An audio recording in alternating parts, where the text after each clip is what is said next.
So the Democratic Party understood that after their losses in the 2016 election, they really needed to find a new direction. So we had the Senate leadership votes to try to find a new Senate minority leader who would lead the Democrats into this new era of progressivism. And the best they could come up with was Chuck Schumer. They could not have made a worse choice.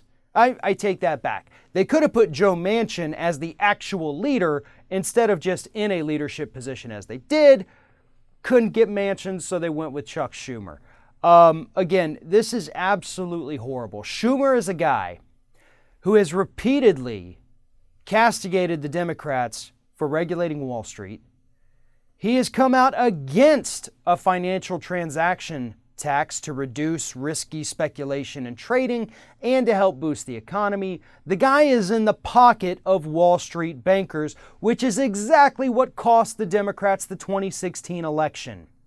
And now he's going to be calling the shots in the Senate because the Democrats think that he's really the kind of guy that's going to stand up to Donald Trump. Even though Donald Trump is the kind of guy who's already said he wants to repeal Dodd-Frank, something Chuck Schumer isn't necessarily for anyway. So I don't know how that logic really connects. The other big story out of the leadership votes was that both Bernie Sanders and Elizabeth Warren have been given leadership positions. Two of the most liberal members of the U.S. Senate are now sitting on this leadership committee with some of the most conservative members of the Senate from the Democratic side. So I guess maybe the Democratic Party thinks that this all evens out and now they're middle of the road because they got conservative-leaning people like Schumer and Manchin up against ultra-progressives like Warren and Sanders. Again, though, doesn't really make any sense. Here's what the Democratic Party thinks that they're doing. They think they are throwing the Bernie Sanders crowd a bone by putting him in this leadership position in charge of outreach. They think that they're going to be able to control Bernie Sanders as a little puppet. Hey, go out there and try to tell all these Democrats to vote for Democrats out in the country to vote for these corporate Democrats. Sanders isn't going to do that. Sanders has never been shy about calling out Democrats when they do wrong, and it's not going to change just because he's got a leadership position. Elizabeth Warren is the same way. And so I don't know what the Democratic Party is attempting to do here.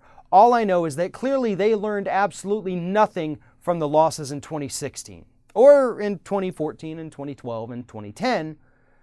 They just want to keep going with the same old corporate Wall Street Democrat that has cost them elections for 8 years now. It's not going to work. It's not going to be helpful. It's not going to be beneficial. And it doesn't allow the party to really, truly move forward. And so we can look for more midterm losses in 2018, probably followed by another presidential loss in 2020, unless the Democrats figure out what everyone else in the party is screaming at them, and that is abandon the corporatists and move to the left.